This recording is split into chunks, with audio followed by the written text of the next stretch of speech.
La Syrie contient plusieurs grandes villes, mais Babylone est la plus célèbre et la plus forte. C'était là que les rois du pays faisaient leur résidence depuis la destruction de Ninive. Cette ville, située dans une grande plaine, est de forme carrée. Chacun de ses côtés a 120 stades de long, ce qui fait pour l'enceinte de la place 420 stades. Elle est si magnifique que nous n'en connaissons pas une qu'on puisse lui comparer. Un fossé large, profond et plein d'eau règne tout autour.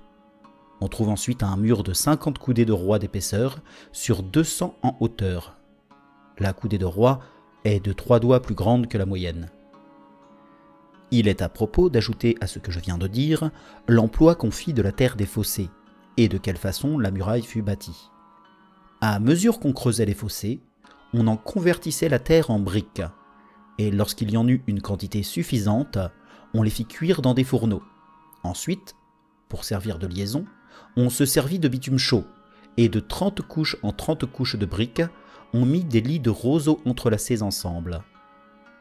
On bâtit d'abord de cette manière les bords du fossé. On passa ensuite au mur, qu'on construisit de même. Au haut et sur le bord de cette muraille, on éleva des tours, qui n'avaient qu'une seule chambre les unes vis-à-vis des autres, entre lesquelles on laissa autant d'espace qu'il en fallait pour faire tourner un char à 4 chevaux. Il y avait à cette muraille 100 portes d'airain massifs, comme les jambages et les linteaux. À 8 journées de Babylone est la ville d'Is, située sur une petite rivière de même nom, qui se jette dans l'Euphrate. Cette rivière roule avec ses eaux une grande quantité de bitume. On en tira celui dont furent cimentés les murs de Babylone. L'Euphrate traverse cette ville par le milieu et la partage en 2 quartiers. Ce fleuve est grand, profond et rapide. Il vient de l'Arménie et se jette dans la mer Érythrée. L'une et l'autre muraille forment un coude sur le fleuve. À cet endroit commence un mur de briques cuites dont sont bordés les 2 côtés de l'Euphrate. Les maisons sont à 3 et 4 étages. Les rues sont droites et coupées par d'autres qui aboutissent au fleuve. En face de celle-ci, on a pratiqué, dans le mur construit le long du fleuve, de petites portes pareillement d'airain, par où l'on descend sur ses bords. Il y en a autant que de rues de traverse. Le mur extérieur sert de défense. L'intérieur n'est pas moins fort, mais il est plus étroit. Le centre de chacun de ces 2 quartiers de la ville est remarquable. L'un par le palais du roi, dont l'enceinte est grande et bien fortifiée.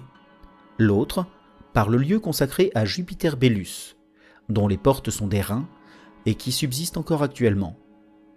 C'est un quartier régulier qui a 2 stades en tous sens. On voit au milieu une tour massive, qui a un stade tant en longueur qu'en largeur.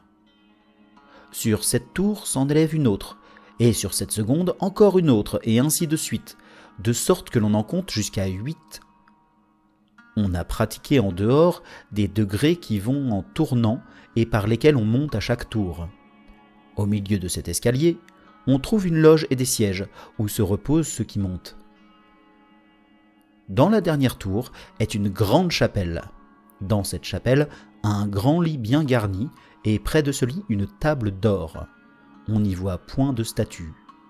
Personne n'y passe la nuit, à moins que ce ne soit une femme du pays dont le Dieu a fait choix, comme le disent les Chaldéens, qui sont les prêtres de ce Dieu. Ces mêmes prêtres ajoutent que le Dieu vient lui-même dans la chapelle et qu'il se repose sur le lit. Cela ne me paraît pas croyable. La même chose arrive à Thèbes en Égypte, s'il faut en croire les Égyptiens, car il y couche une femme dans le temple de Jupiter thébéen, et l'on dit que ces 2 femmes n'ont commerce avec aucun homme.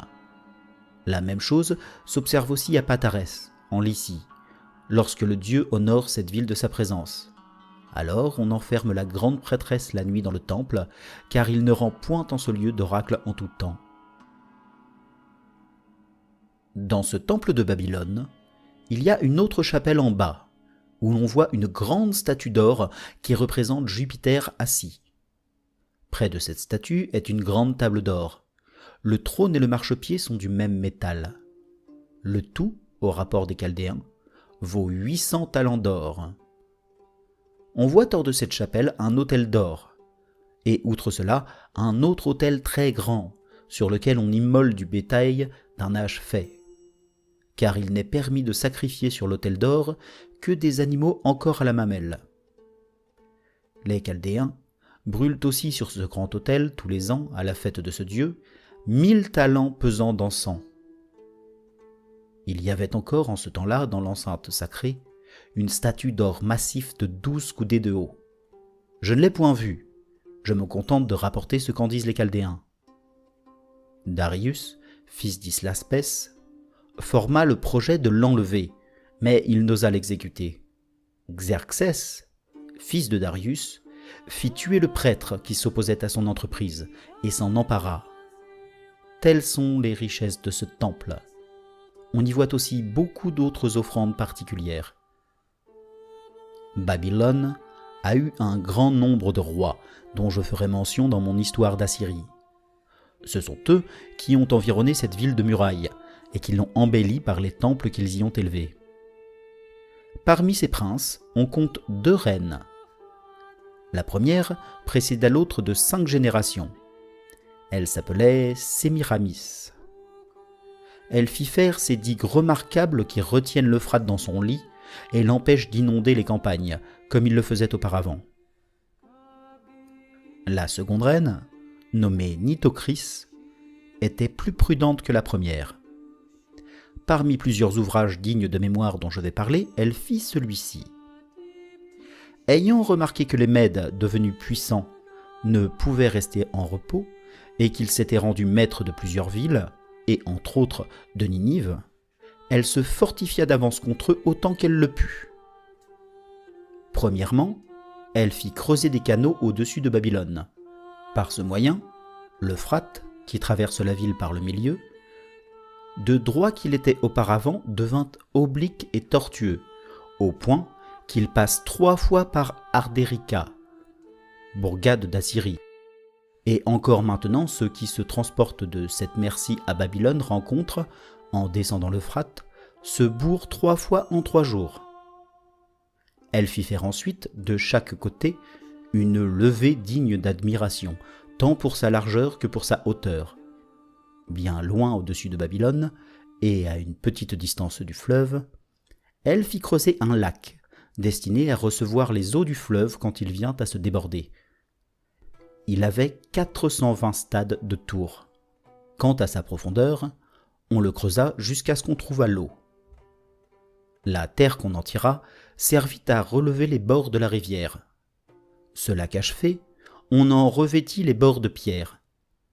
Ces 2 ouvrages, à savoir l'Euphrate rendu tortueux et le lac, avaient pour but de ralentir le cours de ce fleuve en brisant son impétuosité par un grand nombre de sinuosités et d'obliger ceux qui se rendaient par eau à Babylone d'y aller en faisant plusieurs détours et de les forcer, au sortir de ces détours, à entrer dans un lac immense. Elle fit faire ces travaux dans la partie de ces États la plus exposée aux irruptions des Mèdes, et du côté où ils ont moins de chemin à faire pour entrer sur ces terres, afin que, n'ayant point de commerce avec les Assyriens, ils ne pussent prendre aucune connaissance de ces affaires. Ce fut ainsi que cette princesse fortifia son pays. Quand ses ouvrages furent achevés, voici ceux qu'elle y ajouta. Babylone est divisée en 2 parties, et l'Euphrate la traverse par le milieu. Sous les rois précédents, quand on voulait aller d'un côté de la ville à l'autre, il fallait nécessairement passer le fleuve en bateau, ce qui était à mon avis fort incommode. Nitocris y pourvut. Le lac qu'elle creusa pour obvier au débordement du fleuve lui permit d'ajouter à ce travail un autre ouvrage qui a éternisé sa mémoire.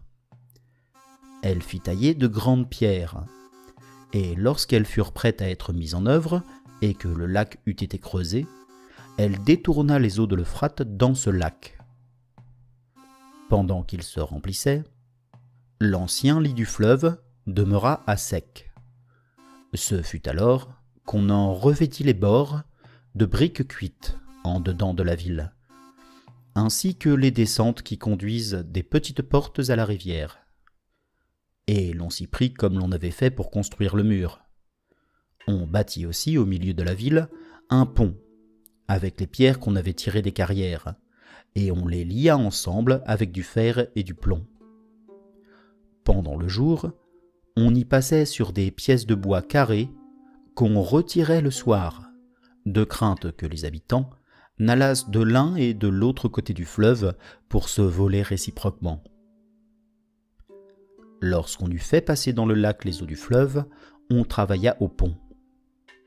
Le pont achevé, on fit rentrer l'Euphrate dans son ancien lit, et ce fut alors que les Babyloniens s'aperçurent de l'utilité du lac et qu'ils reconnurent la commodité du pont.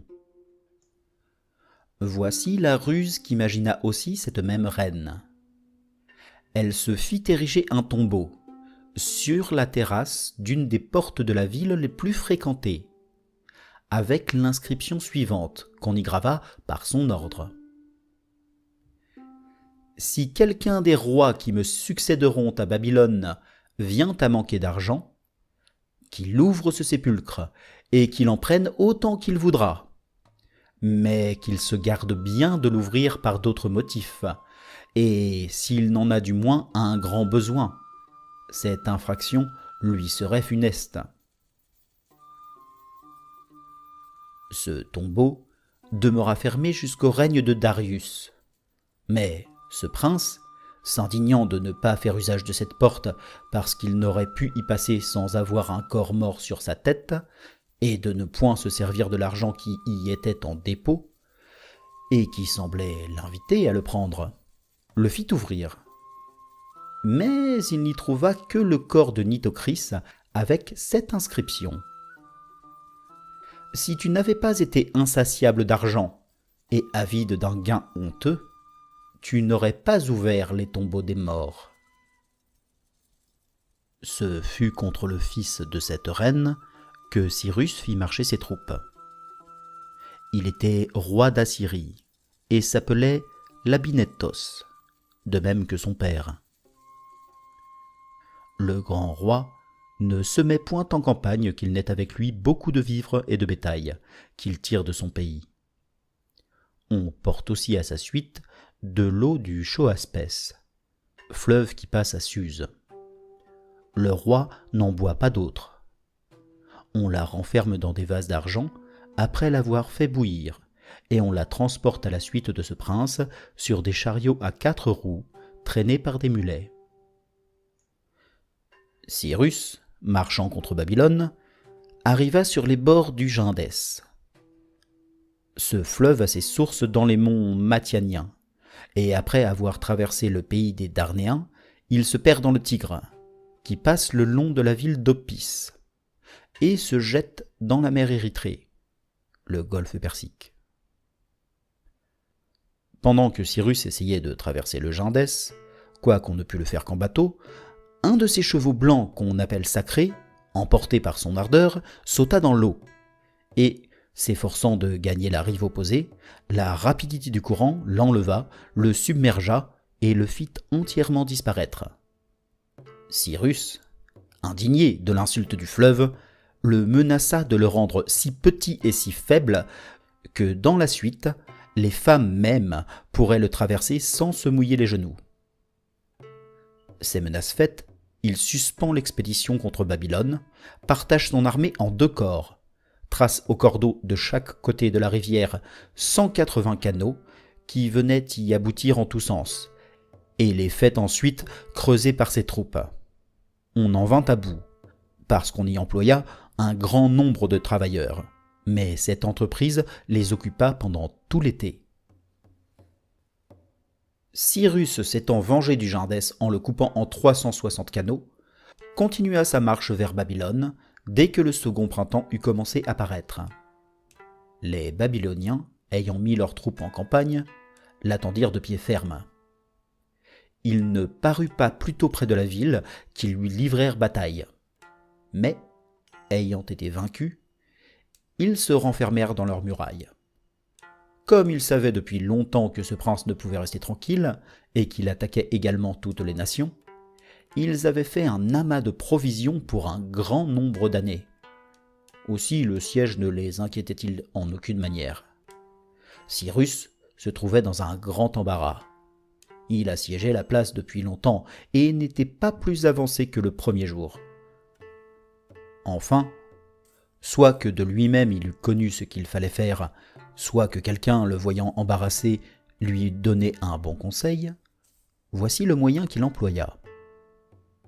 Il plaça son armée, partit à l'endroit où le fleuve entre dans Babylone, partit à l'endroit d'où il en sort, avec ordre de s'introduire dans la ville par le lit du fleuve dès qu'il serait guéable. Son armée ainsi postée, et cet ordre donné, il se rendit au lac avec ses plus mauvaises troupes.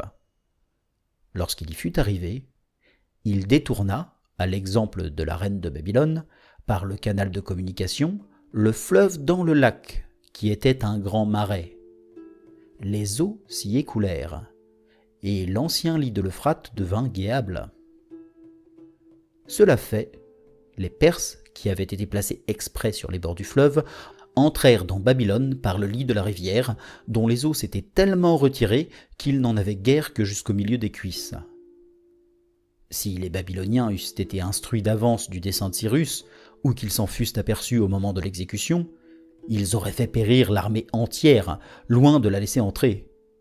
Il n'aurait eu qu'à fermer toutes les petites portes qui conduisaient au fleuve, et qu'à monter sur le mur dont il est bordé. Ils l'auraient prise comme dans un filet. Mais les Perses survinrent lorsqu'ils s'y attendaient le moins. Si l'on en croit les Babyloniens, les extrémités de la ville étaient déjà au pouvoir de l'ennemi, que ceux qui demeuraient au milieu n'en avaient aucune connaissance, tant elle était grande. Comme ses habitants célébraient par hasard en ce jour une fête, ils ne s'occupaient alors que des danses et des plaisirs, qu'ils continuèrent jusqu'au moment où ils apprirent le malheur qui venait d'arriver. C'est ainsi que Babylone fut prise pour la première fois. Entre autres preuves que je vais rapporter de la puissance des Babyloniens, j'insiste sur celle-ci. Indépendamment des tribus ordinaires, tous les États du grand roi entretiennent sa table et nourrissent son armée. Or, de 12 mois dont l'année est composée, la Babylonie fait cette dépense pendant 4 mois, et celle des 8 autres se répartit sur le reste de l'Asie. Ce pays égale donc en richesse et en puissance le tiers de l'Asie. Le gouvernement de cette province, les Perses donnent le nom de satrapie à ces gouvernements, est le meilleur de tous. Il rapportait par jour 1 artabe d'argent à Tritantekmès, fils d'Artabaz, à qui le roi l'avait donné. L'artabe est une mesure de Perse, plus grande de 3 chénis satiques que le médium natique. Cette province entretenait encore au roi, en particulier, sans compter les chevaux de guerre, un haras de 800 étalons et de 16 000 cavales, de sorte qu'on comptait 20 juments pour chaque étalon. On y nourrissait aussi une grande quantité de chiens indiens. 4 grands bourgs, situés dans la plaine, étaient chargés de les nourrir et exempts de toute autre tribu. Les pluies ne sont pas fréquentes en Assyrie. L'eau du fleuve y nourrit la racine du grain et fait croître les moissons, non point comme le Nil en se répandant dans les campagnes, mais à force de bras et par le moyen de machines propres à élever l'eau.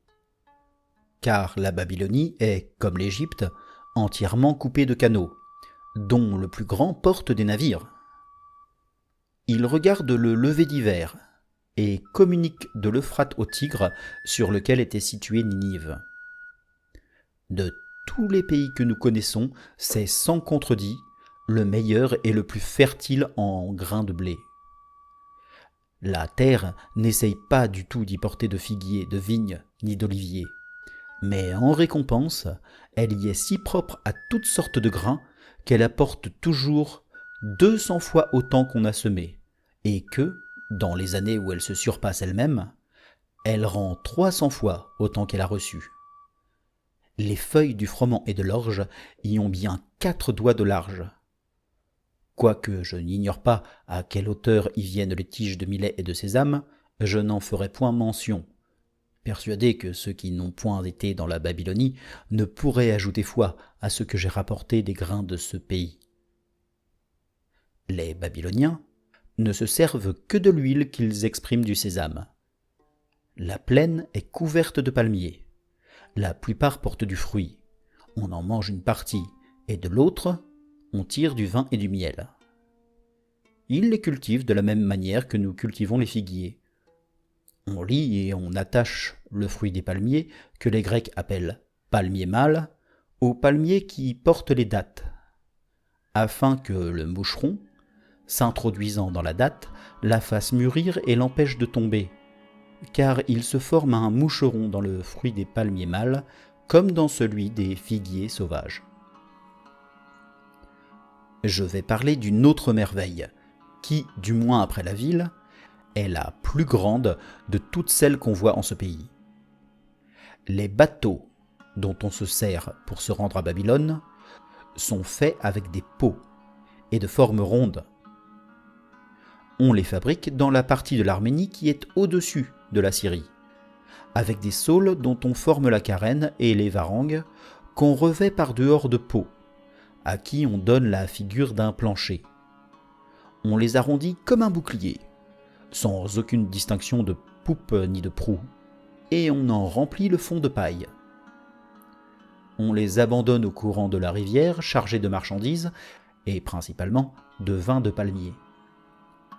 2 hommes debout les gouvernent chacun avec un pieu, que l'un tire en dedans et l'autre en dehors. Ces bateaux ne sont point égaux. Il y en a de grands et de petits. Les plus grands portent jusqu'à 5000 talents pesants.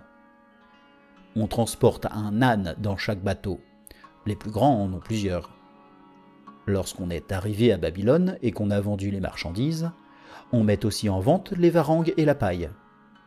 Ils chargent ensuite les pots sur leurs ânes et retournent en Arménie en les chassant devant eux, car le fleuve est si rapide qu'il n'est pas possible de le remonter, et c'est par cette raison qu'ils ne font pas leurs bateaux de bois mais de peau. Ils en construisent d'autres de même manière, lorsqu'ils sont de retour en Arménie avec leurs ânes. Voilà ce que j'avais à dire de leurs bateaux. Quant à leur habillement, ils portent d'abord une tunique de lin qui leur descend jusqu'aux pieds, et par-dessus une autre tunique de laine. Ils s'enveloppent ensuite d'un petit manteau blanc. La chaussure qui est à la mode de leur pays ressemble presque à celle des Béotiens.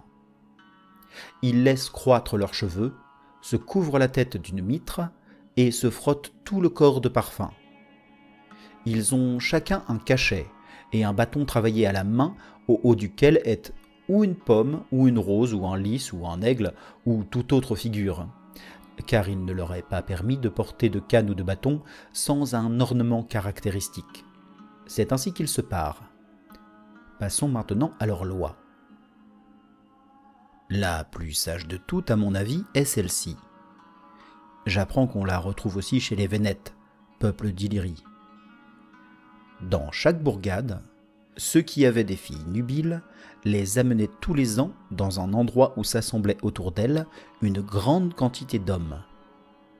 Un crieur public les faisait lever et les vendait toutes l'une après l'autre. Il commençait d'abord par la plus belle, et après en avoir trouvé une somme considérable, il criait celle qui en approchait davantage, mais il ne les vendait qu'à condition que les acheteurs les épouseraient. Tous les riches babyloniens qui étaient en âge nubile, enchérissant les uns sur les autres, achetaient les plus belles. Quant aux jeunes gens du peuple, comme ils avaient moins besoin d'épouser de belles personnes que d'avoir une femme qui leur apportât une dot, ils prenaient les plus laides, avec l'argent qu'on leur donnait. En effet, le crieur n'avait pas plus tôt fini la vente des belles qu'il faisait lever la plus laide, ou celle qui était estropiée s'il s'en trouvait, la criait au plus bas prix, demandant qui voulait l'épouser à cette condition, et l'adjugeait à celui qui en faisait la promesse. Ainsi, l'argent qui provenait de la vente des belles servait à marier les laides et les estropiés. Il n'était point permis à un père de choisir un époux à sa fille, et celui qui avait acheté une fille ne pouvait l'emmener chez lui qu'il n'eût donné caution de l'épouser. Lorsqu'il avait trouvé des répondants, il la conduisait à sa maison. Si l'on ne pouvait s'accorder, la loi portait qu'on rendait l'argent. Il était aussi permis indistinctement à tous ceux d'un autre bourg de venir à cette vente et d'y acheter des filles. Cette loi, si sagement établie, ne subsiste plus. Ils ont, depuis peu, imaginé un autre moyen pour prévenir les mauvais traitements qu'on pourrait faire à leurs filles, et pour empêcher qu'on ne les menât dans une autre ville. Depuis que Babylone a été prise, et que, maltraités par leurs ennemis, les Babyloniens ont perdu leurs biens, il n'y a personne parmi le peuple qui, se voyant dans l'indigence, ne prostitue ses filles pour de l'argent. Après la coutume concernant les mariages, la plus sage est celle qui regarde les malades. Comme ils n'ont point de médecin, ils transportent les malades à la place publique. Chacun s'en approche, et s'il a eu la même maladie, ou s'il a vu quelqu'un qui l'ait eu, il aide le malade de ses conseils, et l'exhorte à faire ce qu'il a fait lui-même, ou ce qu'il a vu pratiquer à d'autres pour se tirer d'une semblable maladie. Il n'est pas permis de passer auprès d'un malade sans lui demander quel est son mal. Ils mettent les morts dans du miel. Mais leur deuil et leurs cérémonies funèbres ressemblent beaucoup à ceux des Égyptiens. Toutes les fois qu'un Babylonien a eu commerce avec sa femme, il brûle des parfums et s'assied auprès pour se purifier. Sa femme fait la même chose d'un autre côté. Ils se lavent ensuite l'un et l'autre à la pointe du jour, car il ne leur est pas permis de toucher à aucun vase qu'il ne se soit lavé. Les Arabes observent le même usage. Les Babyloniens ont une loi bien honteuse. Toute femme née dans le pays est obligée une fois en sa vie de se rendre au temple de Vénus pour s'y livrer à un étranger. Plusieurs d'entre elles, dédaignant de se voir confondues avec les autres, à cause de l'orgueil que leur inspire leur richesse, se font porter devant le temple dans des chars couverts. Là, elles se tiennent assises, ayant derrière elles un grand nombre de domestiques qui les ont accompagnées. Mais la plupart des autres s'asseyent dans la pièce de terre dépendante du temple de Vénus, avec une couronne de ficelle autour de la tête. Les unes arrivent, les autres se retirent. On voit en tous sens des allées séparées par des cordages tendus. Les étrangers se promènent dans ces allées et choisissent les femmes qui leur plaisent le plus. Quand une femme a pris place en ce lieu, elle ne peut retourner chez elle que quelque étranger ne lui ait jeté l'argent sur les genoux et n'ait eu commerce avec elle hors du lieu sacré. Il faut que l'étranger, en lui jetant l'argent, lui dise « J'invoque la déesse Milita ». Or les Assyriens donnent à Vénus le nom de Milita. Quelque modique que soit la somme, il n'éprouvera point de refus. La loi le défend, car cet argent devient sacré. Elle suit le premier qui lui jette de l'argent, et il ne lui est pas permis de repousser personne. Enfin, quand elle s'est acquittée de ce qu'elle devait à la déesse, en s'abandonnant à un étranger, elle retourne chez elle. Après cela, quelque somme qu'on lui donne, il n'est pas possible de la séduire. Celles qui ont en partage une taille élégante et de la beauté ne font pas un long séjour dans le temple, mais les laides y restent davantage, parce qu'elles ne peuvent satisfaire à la loi. Il y en a même qui y demeurent 3 ou 4 ans. Une coutume à peu près semblable s'observe en quelque endroit de l'île de Chypre. Telles sont les lois et les coutumes des Babyloniens. Il y a parmi eux 3 tribus qui ne vivent que de poissons. Quand ils les ont pêchés, ils les font sécher au soleil, les broient dans un mortier et les passent ensuite à travers un linge. Ceux qui en veulent manger en font des gâteaux ou les font cuire comme du pain.